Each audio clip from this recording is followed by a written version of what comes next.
Journée internationale de la fille, une journée voulue par les Nations Unies pour la valorisation des droits fondamentaux des filles. Et ce matin, au Tchad, le ministère de la Femme s'est mis devant. Viser le renforcement de la collaboration et la complémentarité entre l'aide humanitaire et la consolidation de la paix, c'est le but d'une rencontre organisée par le ministère des Finances et son partenaire, le PNUD. Les matchs de la Ligue provinciale d'Ondiamena seront diffusés en exclusivité en direct sur Tchad Info. La ceinture du partenariat s'est faite ce matin. Des détails dans un instant.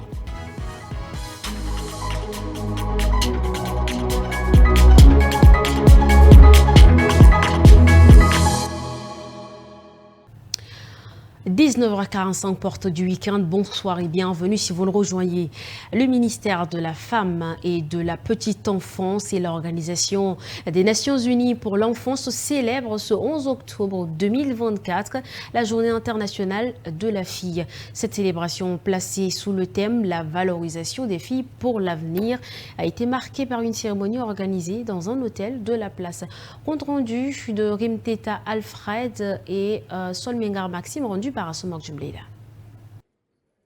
Le 19 décembre 2011, l'Assemblée générale des Nations Unies, au travers de la résolution 66-170, a consacré la journée du 11 octobre comme journée internationale de la fille, afin de reconnaître les droits des filles et les obstacles particuliers auxquels elles se heurtent à travers le monde. Au Tchad, comme vous l'avez montré, les filles font face à d'énormes barrières pour réaliser leur plein potentiel et sont encore très loin de jouir des mêmes droits que les garçons. Et vous avez pu écouter les conseils que Madame la ministre d'État vous a donnés tout à l'heure et j'espère que vous l'avez enregistré, que vous serez des acteurs du changement de votre propre vie et avoir une vision qui soit articulée sur vos désirs et vos préoccupations. Le thème de cette année est plus que parlant, selon la ministre de la Petite Enfance. Je me réjouis du choix du terme de cette édition, la vision des filles pour l'avenir, car il exprime la nécessité des actions urgentes et l'espoir porté par le pouvoir de la voix des filles elles-mêmes. Nous devons donc nous engager pour un changement de paradigme, pour un avenir radieux. Pendant que le monde célèbre la fille, l'UNICEF déplore que plus de 370 millions de filles et de femmes dans le monde ont été victimes de viols ou d'agressions sexuelles pendant leur enfance ou leur adolescence dans un rapport sur ces violences d'une ampleur mondiale alarmante. Le programme des Nations Unies pour le développement en collaboration avec le ministère des Finances et du Plan a ouvert un atelier de validation de la cartographie des acteurs et des interventions Nexus humanitaire, paix et développement ce 11 octobre. Une approche qui vise à renforcer la collaboration et la complémentarité entre l'aide humanitaire et la consolidation de la paix. Baïlassem Emmanuel à Bakar Lambert.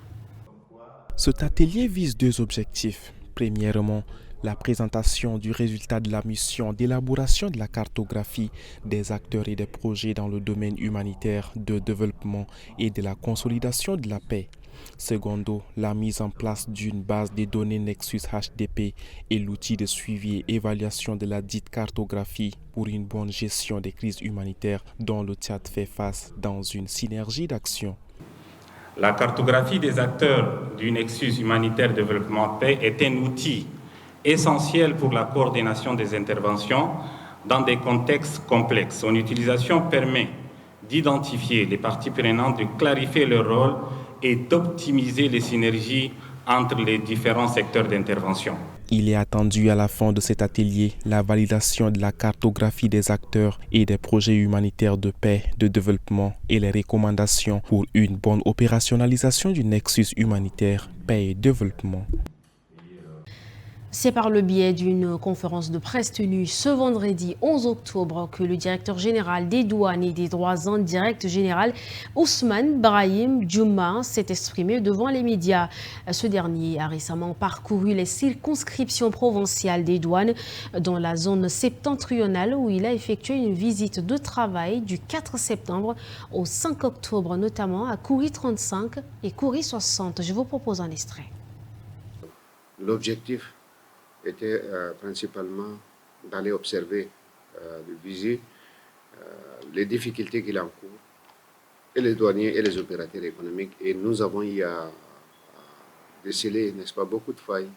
Et aussi, nous avons eu à améliorer beaucoup de problèmes qu'on a résolus. Et donc, nous avons remarqué en tout cas beaucoup de choses qui seront vous détaillées.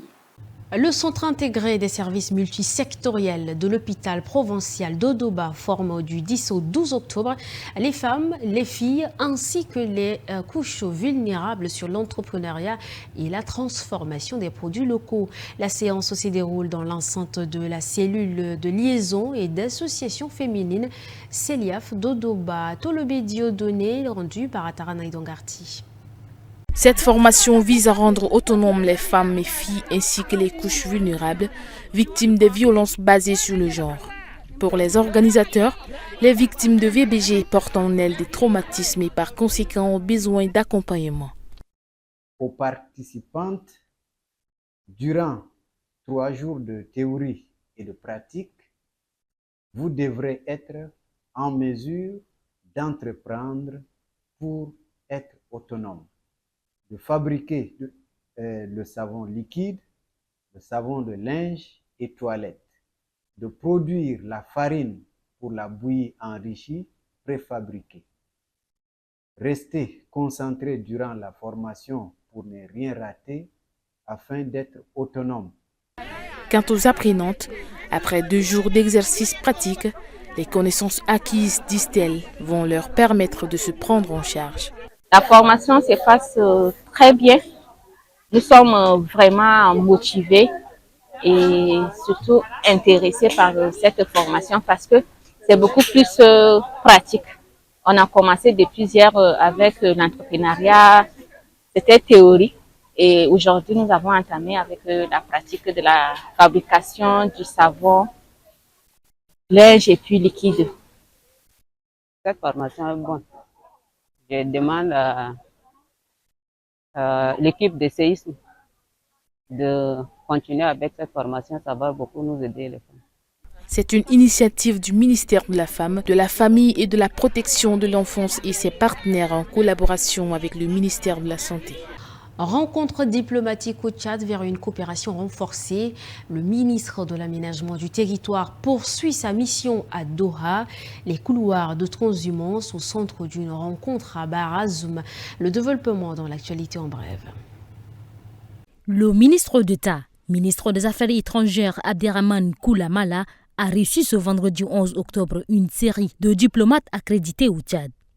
Parmi eux se trouve l'ambassadeur du Royaume d'Arabie Saoudite, Sem Amer Ben Ali Al-Sheri, et l'ambassadeur du Royaume-Uni de Grande-Bretagne et d'Irlande du Nord, Sem Ross Matthew. Ces rencontres ont permis d'explorer les perspectives de coopération bilatérale et de renforcer les relations entre le Tchad et ses pays partenaires.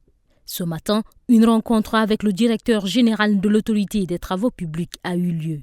Plusieurs sujets ont été abordés, notamment sur la planification urbaine, la construction des berges, l'aménagement du territoire, la gestion et le drainage des eaux fluviales ont fait l'objet d'intenses échanges. L'autorité des travaux publics, faut-il le souligner, est une institution spécialisée dans le domaine des ouvrages publics. Après la rencontre, le ministre Mahamat Assilek Alata et sa suite ont effectué une visite à l'ambassade du Tchad.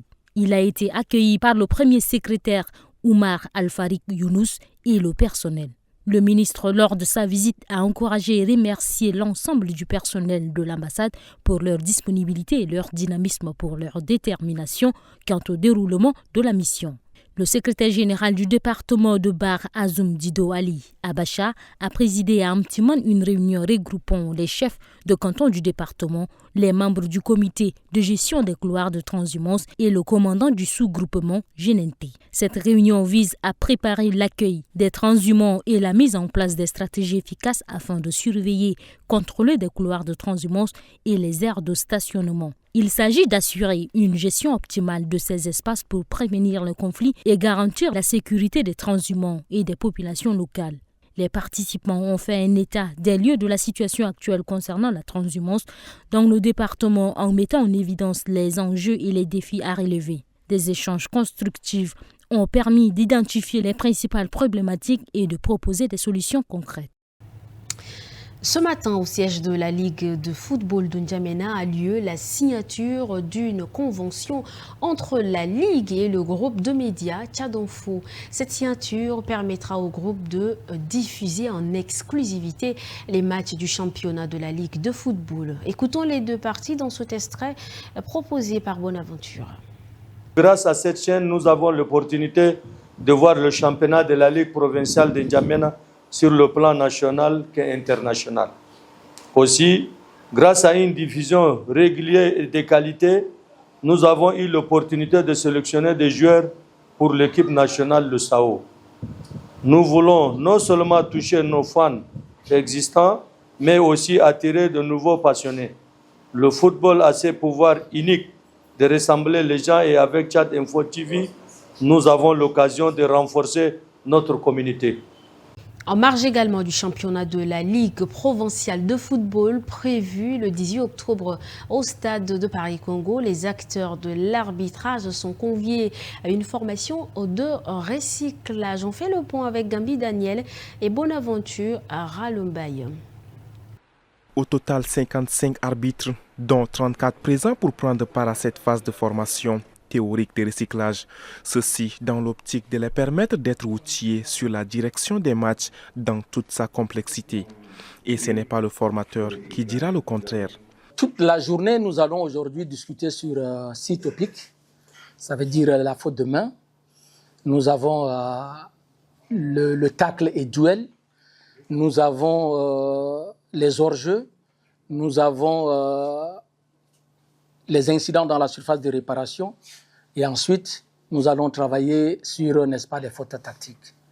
Déclarant ouverte cette formation, le président de la Ligue provinciale de football d'N'Djamena, Mahamad Abdoulaye Adesh, qualifie le recyclage de très important pour les arbitres.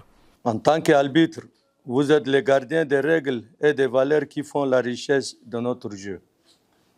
Cette saison de recyclage, ce n'est pas simplement une formalité, c'est une occasion précieuse de renforcer votre compétence, d'échanger d'expériences et de vous préparer aux défis qui nous attendent. Cette cérémonie d'ouverture a vu la présence du numéro 1 de la commune du 1er arrondissement de la ville d'N'Djamena et d'autres responsables venus pour cette circonstance. Restons dans le même chapitre du football pour dire que les Sao du Tchad ont tenu tête à la Zambie en accrochant un match nul à 0 but partout cet après-midi à Lusaka. Un match disputé dans le cadre de la 3e journée des éliminatoires de la Coupe d'Afrique des Nations Maroc 2025. Avec ce match nul, les Sao comptent 2 points et recevront la Zambie le 15 octobre au Cameroun à la 4e journée. La qualification est encore possible. Et nous y croyons, disent les Tchadiens. Ainsi s'achève cette édition. Merci à vous, chers téléspectateurs, de l'avoir suivi. Bon début de week-end à tous. Bonsoir.